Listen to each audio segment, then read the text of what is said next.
بسم الله الرحمن الرحيم. حبايب قلب طلاب سنة تانية ثانوي، ان شاء الله الفيديو بتاعنا النهاردة يا اولاد مع حل اسئلة مستويات التفكير العليا على الدرس التاني في الاخراج اللي هو تركيب الكلية.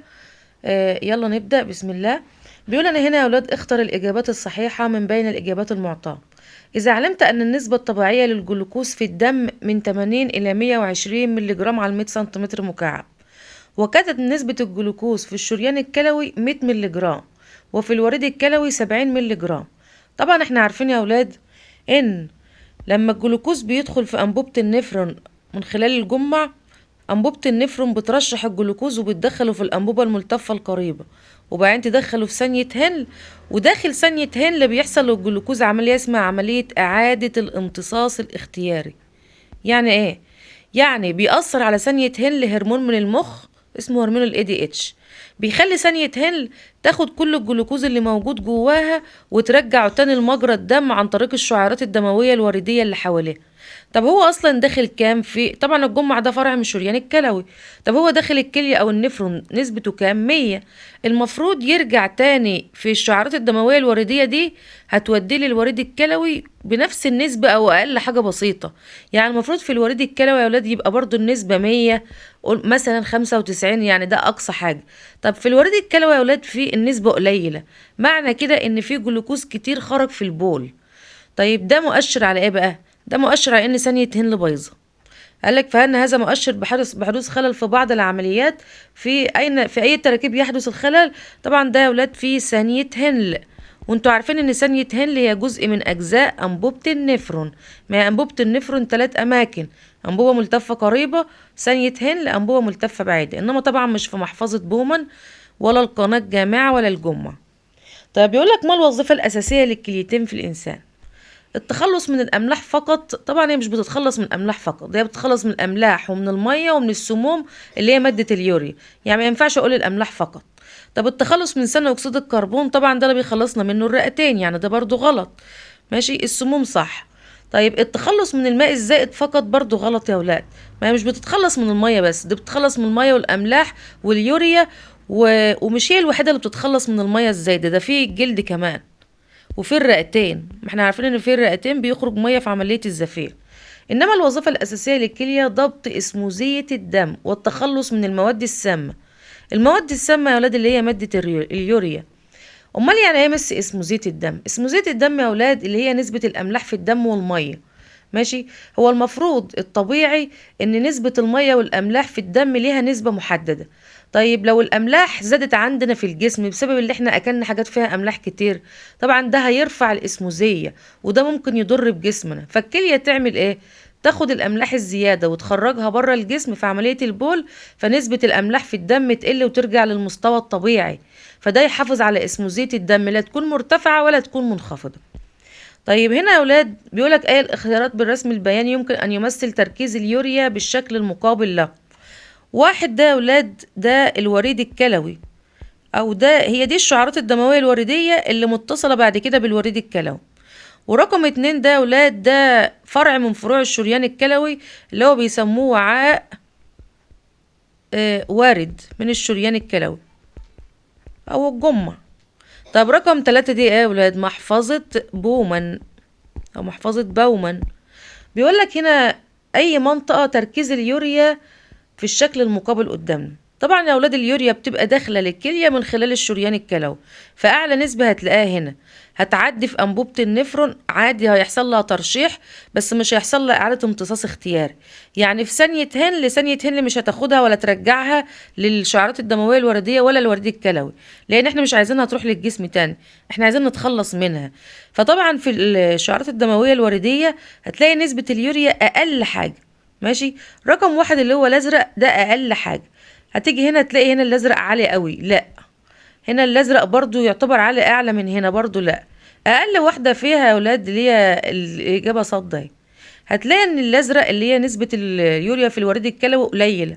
ماشي، واكتر في 2 واقل شويه في 3. طبعا هي اكتر في 2 لان الشريان بيبقى مدخل هنا يا اولاد كل اليوريا اللي في الجسم، يبقى الاجابه عندنا الاجابه صاد.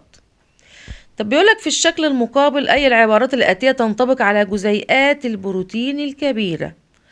طبعا يا اولاد 1 و2 دول فرع من فروع الشريان الكلوي. اللي داخل ده بنسميه شريان صادر، لا وارد يعني داخل الكلية. وده شريان صادر يعني خارج من محفظة بومن او من الجمع. ورقم 3 ده محفظة بومن. الشريان الوارد والصادر دول الاتنين تبع الشريان الكلوي، محفظة بومن.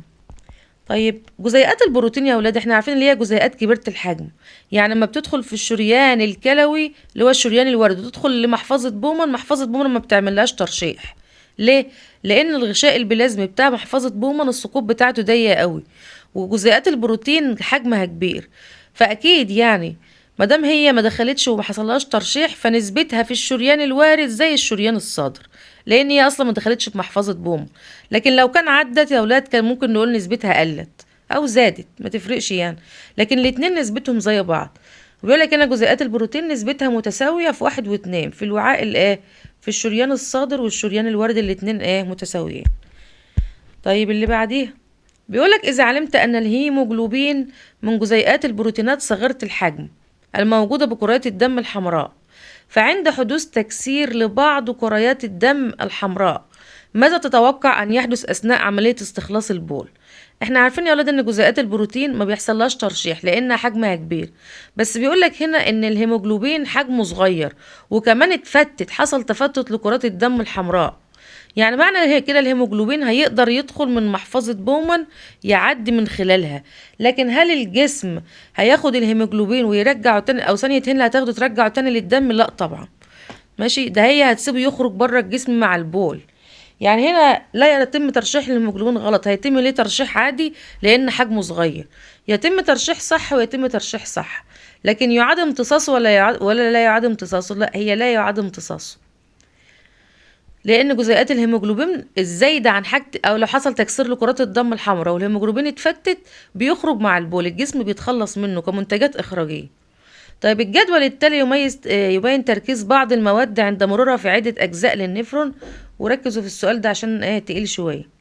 عندنا الماده س يا ولاد دخلت في المنطقه 1. هو بيقولك ده في عده اجزاء للنفرون. احنا عارفين النفرون عباره عن عباره عن محفظه بومن وأنبوبة ملتفة قريبة وثانية هنل وأنبوبة ملتفة بعيدة. وبعد كده يا ولاد القناة جامعة. في واحدة هنا في الجدول مش مذكورة، احنا لسه مش عارفين ايه هي. طبعا يا ولاد المنطقة 1 دخل فيها المادة بتركيز 9/10، راحت بعد كده للمنطقة 2 بنفس التركيز، يبقى أكيد المادة دي اترشحت. ماشي، بصوا يا ولاد هي أي مواد من ده لازم لما تيجي تدخل يا اولاد في في محفظة بومن. يعني المنطقة 1 ده هي ده الجمع اللي موجود جوه محفظة بومن. ماشي، لان داخل فيه كل المواد س ص املاح عين. ماشي، ما لسه مش عارفين س دي ايه ولا ص دي ايه ولا عين دي ايه. تعال نشوف كده الجمع او بعد كده محفظة بومن هتعمل ايه في المادة دي.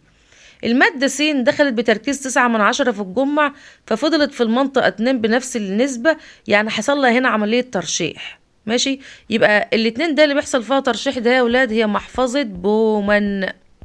ماشي، طيب هو ايه اللي بيحصل له ترشيح يا ولاد؟ المية والاملاح، طبعا هنستبعد الاملاح، المية والاملاح واليوريا وجزيئات الجلوكوز. طب المادة ص دخلت بتركيز عالي في الجمع لكن ما ترشحتش. ما دام ما ترشحتش يبقى دي جزيئات كبيرة الحجم، يبقى دي على طول جزيئات البروتين. محفظة بومن تركيزها جواها 0، يعني محفظة بومن لم تسمح بدخولها أصلا. دي جزيئات البروتين. ممكن تبقى كرات الدم الحمراء برضو، ممكن تبقى كرات الدم البيضاء. الأملاح دخلت بتركيز 8 وفضلت 8، يعني حصل لها ترشيح. دي برضو دخلت 2/10 فضلت 2/10، يعني فضل لها ترشيح. طيب س وعين بقى، واحدة فيهم مية واحدة فيهم جلوكوز، احنا لسه مش عارفين.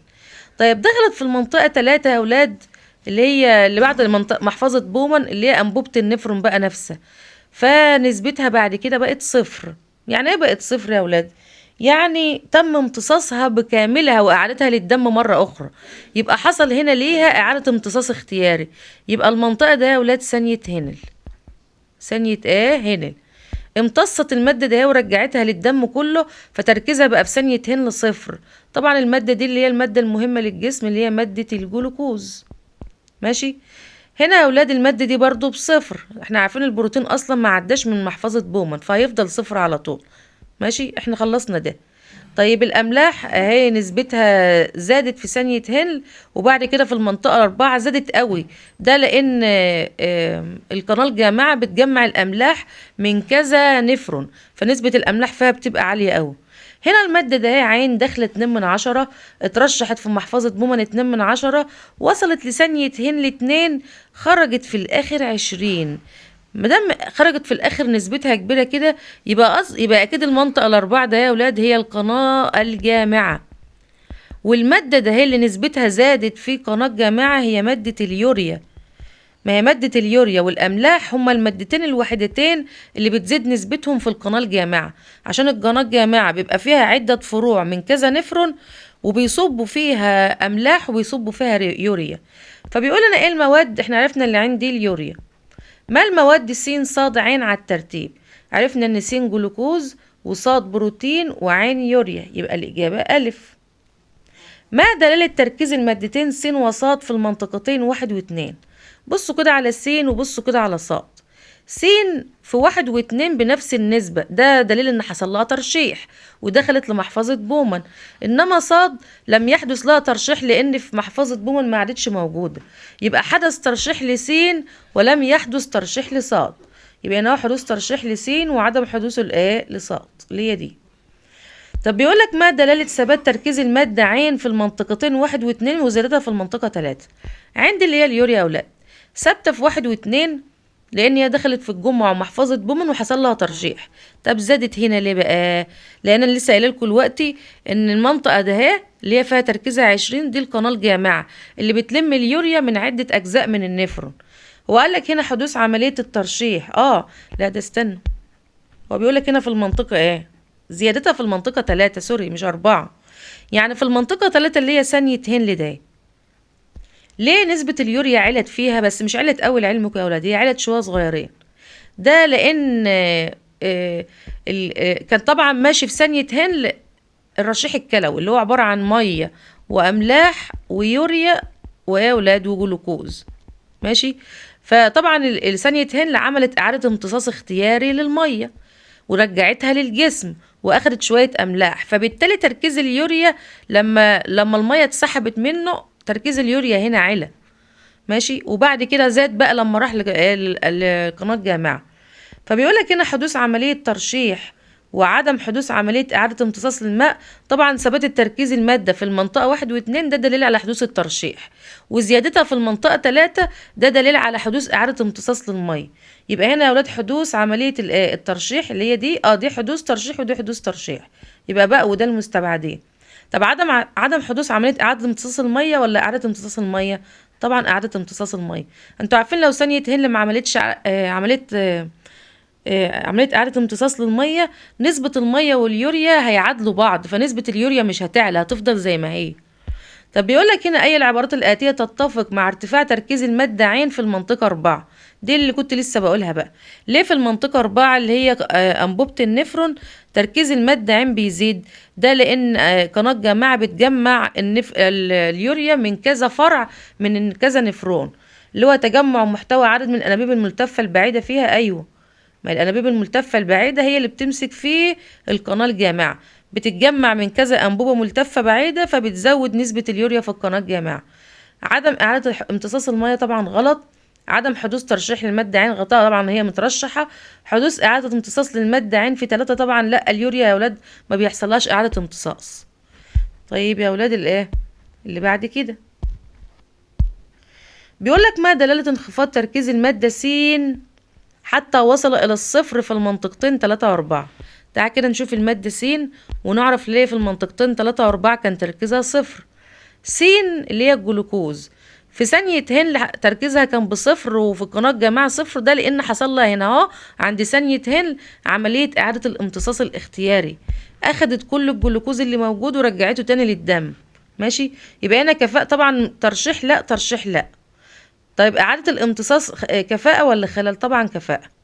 انتوا عارفين لو في خلل هتلاقي الجلوكوز خارج مع البول بكمية كبيرة. طب بيقولك اي مما يلي ينطبق على الدم الذي يخرج من الكليتين ليستعيد الجسم مرة اخرى. طبعا يا ولاد الدم اللي بيخرج من الكليتين بيخرج من خلال الوريد الكلوي، والوريد الكلوي بياخد الدم ده وبيوديه للوريد الاجوف السفلي مباشرة ويدخله على القلب. يعني هنا طبعا ده دم الوريد دم غير مؤكسج، احنا عارفين من الترم الاول كل الاوردة تحمل دم غير مؤكسج ما عدا الاوردة الرئوية. ماشي، يبقى ده دم مؤكسج طبعا غلط، وده غلط، هو دم غير مؤكسج يدب يصب في الوريد الاجوف السفلي ولا العلوي؟ طبعا في السفلي، يبقى الاجابة باء. الرسم البياني المقابل يوضح تركيز مادة اليوريا في دم شخص على مدار 17 يوم. إذا علمت أن التركيز الطبيعي لليوريا في الدم لا يتخطى 50 مللي جرام، هو الطبيعي يبقى عند 50، طب الشخص ده وصل ل 250، ده نسبة اليوريا في دمه عالية جدا، يبقى عنده أكيد فشل كلوي يا أولاد. ماشي، طيب هنا بدأت تقل ليه وترجع ل100 ورجعت على التاني؟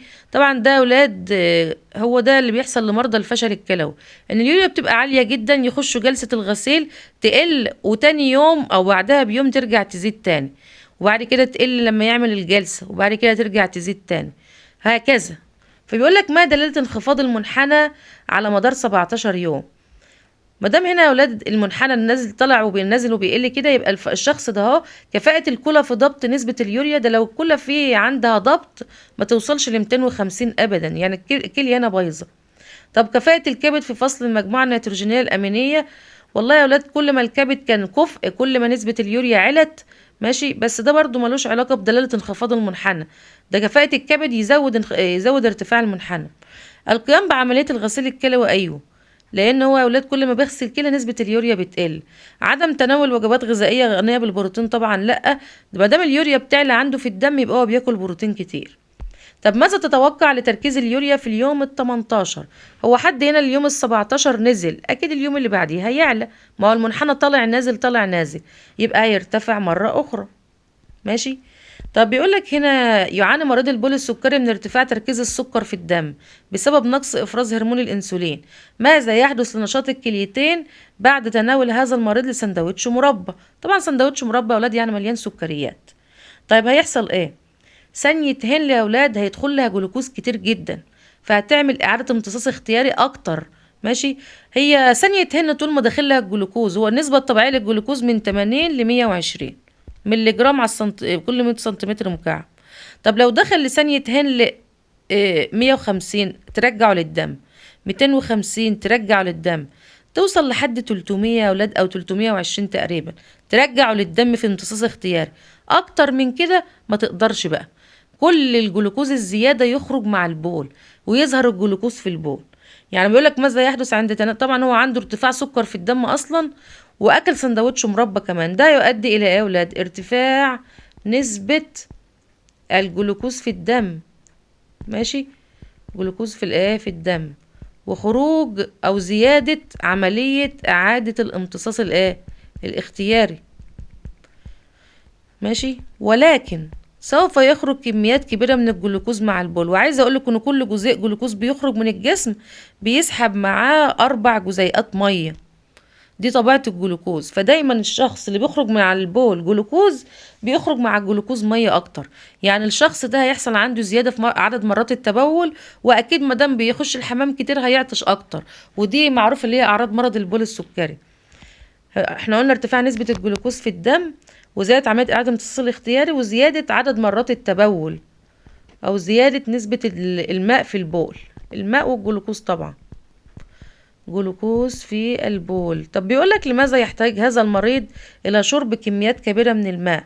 والله يا أولاد لتعويض الماء المفقود من الكليتين، هيعطش، مفقود من من الكليتين. طب الكليتين بتفقد ميه كتير ليه؟ قالك والله برضو لزيادة خروج جزيئات الجلوكوز، وكل ما الجلوكوز خرج اكتر كل ما خرج معاه ميه اكتر. لايك يا حبايبي الفيديو عشان ان شاء الله اكمل لكم بقية الفيديوهات. باي باي.